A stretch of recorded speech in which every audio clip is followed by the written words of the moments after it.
Ay, sa wakas, nakahiga na rin kami ngayon sa aming dating bahay sa San Juan. Tapos, gumala kami ng konti kasama yung mga pamangkin ni Joby. Pinuntahan namin yung windmill. Aba, talaga namang napakaganda ng lugar. Talagang makikita mo yung anlalaking mga windmill. Hindi lang pala siya iilan, marami pala talaga siya. Sana lahat ng lugar magkaroon ng ganyan suporta sa kuryente. Tapos naman nung bumisita yung mga pamangkin ko sa side ng mga, pati mga apo ko sa side ng mga kapatid ko, ayun, hanggang umabot na sila ng piyesta, nagkaroon ng kasiyahan sa piyesta na to. Yan, kagaya niya, yung mga ati-atihan na bumisita sa amin, nagsayaw-sayaw sila sa harapan ng bahay. Kahit pa paano, masaya yung piyesta ng San Juan kasi dati talaga yung kapatid ko, makikita niyo kasama si Sammy. Yung kapatid ko si Loy-Loy.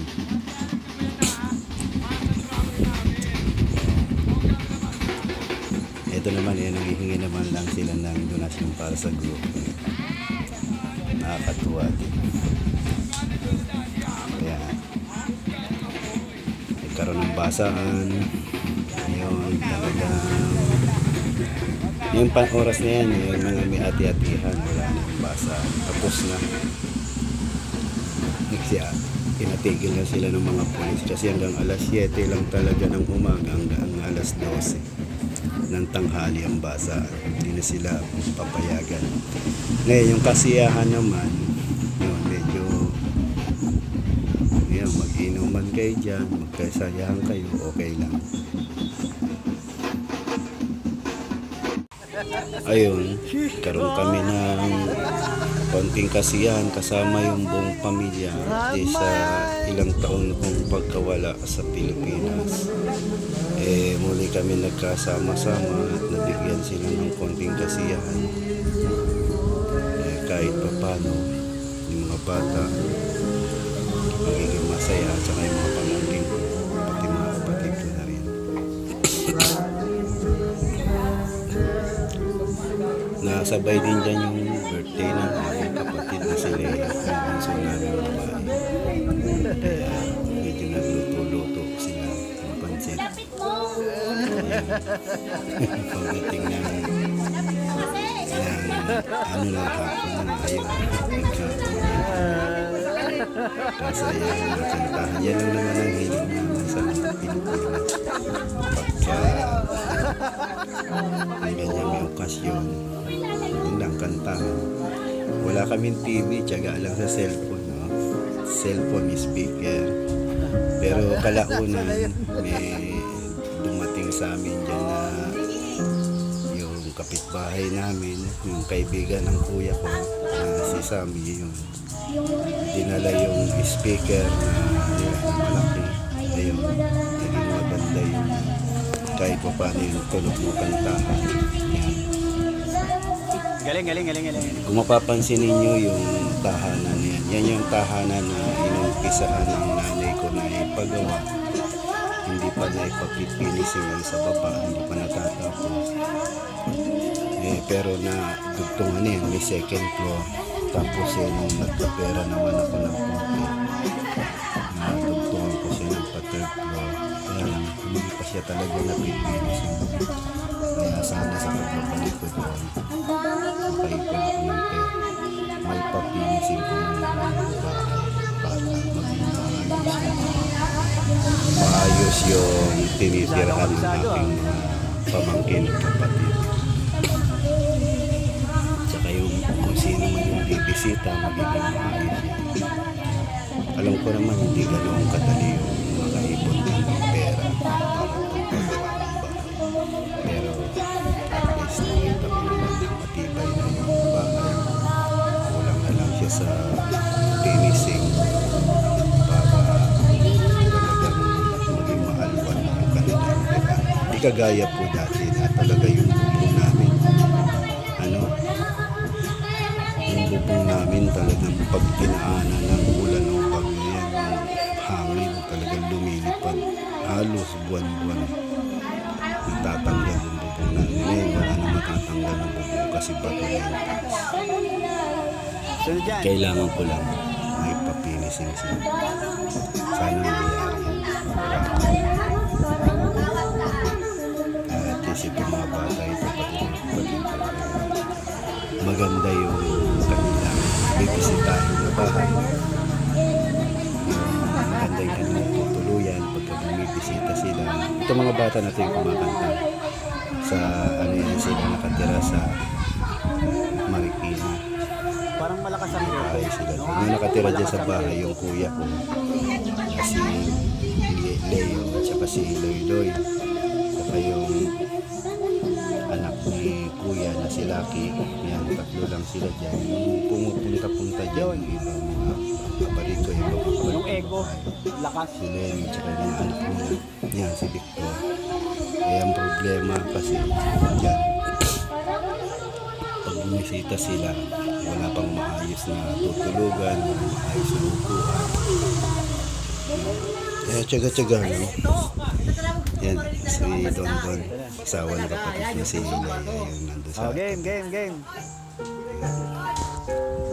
Masaya namin nung oras na yun. Eh, pagbalik ko naman ulit, pagbalik namin ng asawa ko sa yan, dyan sa San Juan. Kasi naipasyal na namin yung mga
sus, kailangan namin balutin ang makakapal ng aming mga katawan pag dumating ang taglamig.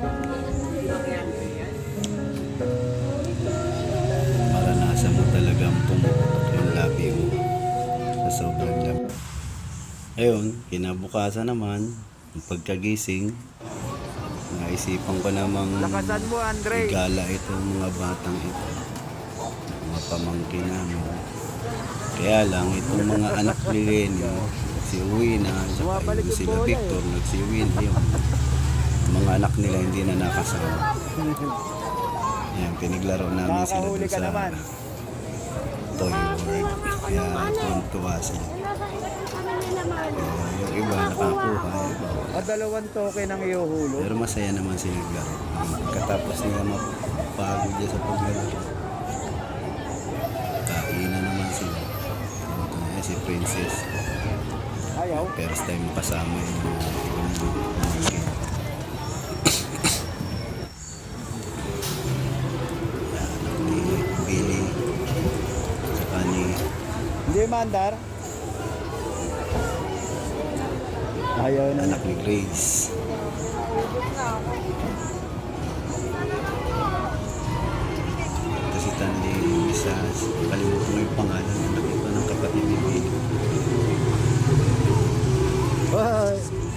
sir pag nakita mo sa mga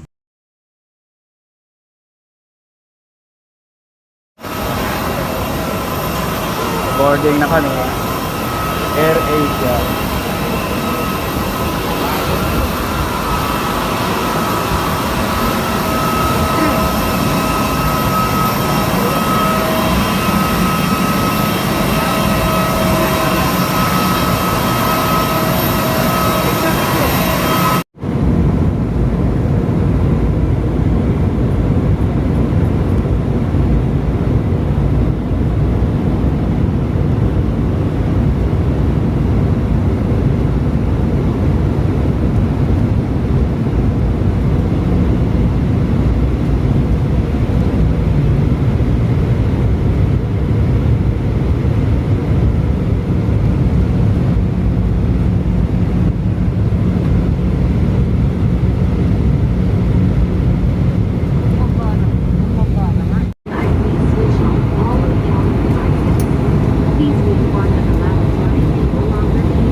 Welcome to Bohol, Panglao.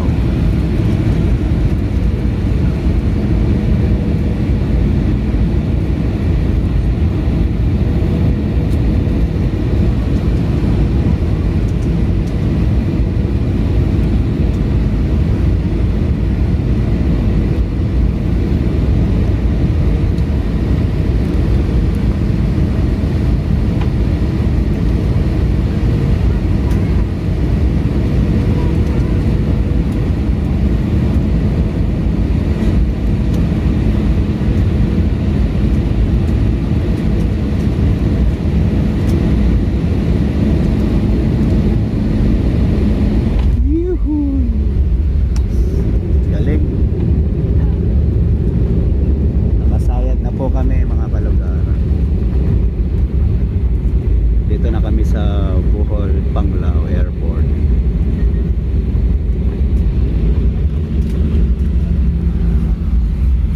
Landing safe.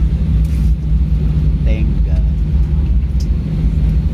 Dear guests, we have just landed Panglao Bohol International Airport. Welcome to Bohol. The time now is exactly 1 o'clock in the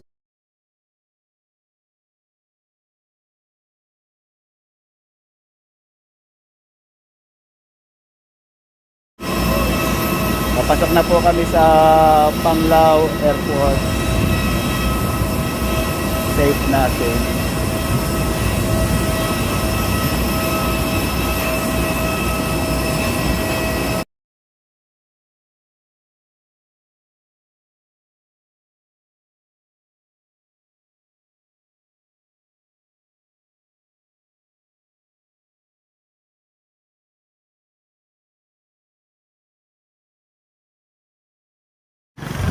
Hello mga kalugar. Papasok po kami dito sa lugar ng Muadto.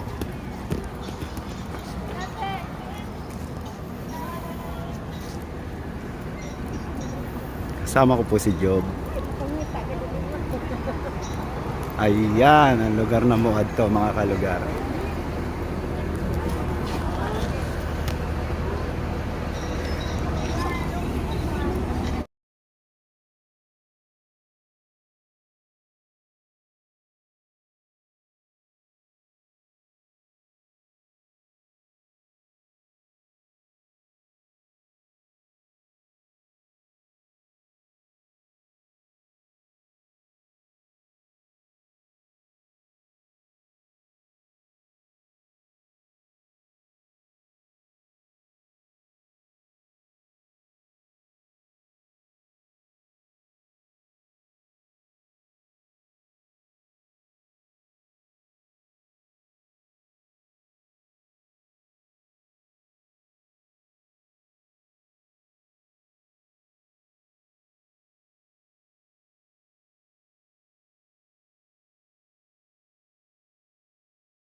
Lapu-lapu yan eh, no? Yung amo eh, no? Maamo.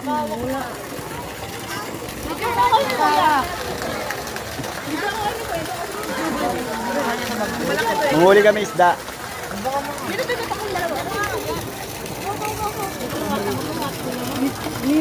Pakain mo nga yung kamay mo.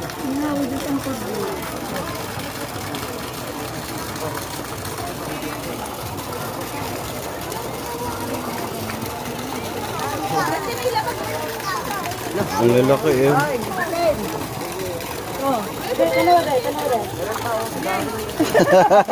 Oh, may nipon. Ngayon naman, parang Walang ngipin? Wala. Kita mo, pumasok ng daliri ko. Kinakain ba yan yung isda na yan? Hindi, no? Ewan ko. Alam ko yung mga Chinese kinakain din. Kinakain din nila yan?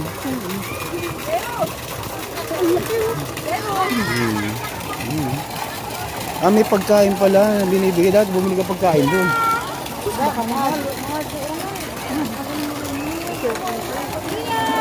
Ayan, oh, pagkain.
Ito po ang Mirror of the World from Bohol.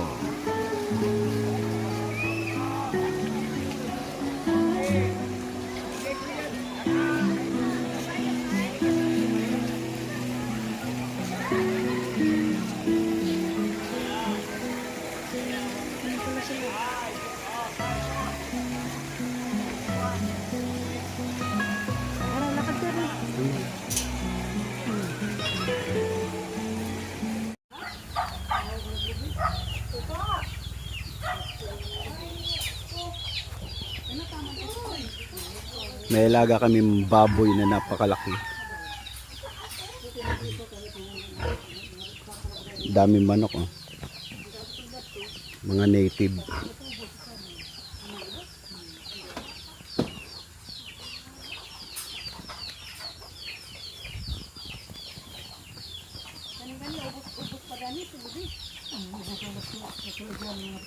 May alaga silang tigre, Job, o dalawa. Dalawa tigre. Yan. Ba't kinulong ang pusa? Magulo. Inaaway ang aso. Makulit sa loob.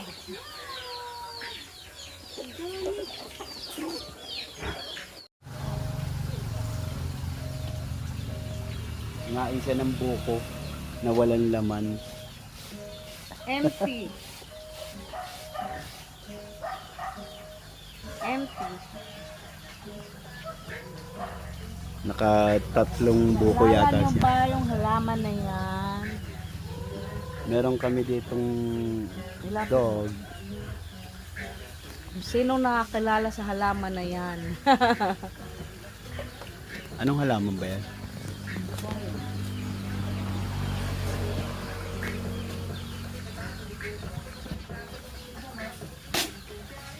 No, basta naman ang aking mga uban. Naku, bumili ka na nga ng pang-ahit, di ka pa rin nag-aahit. Nakakalimutan ko pagka naliligo ako. Hirap palang ano? Ang hirap magbakasyon, puro kain tsaka tulog. Kain, tulog.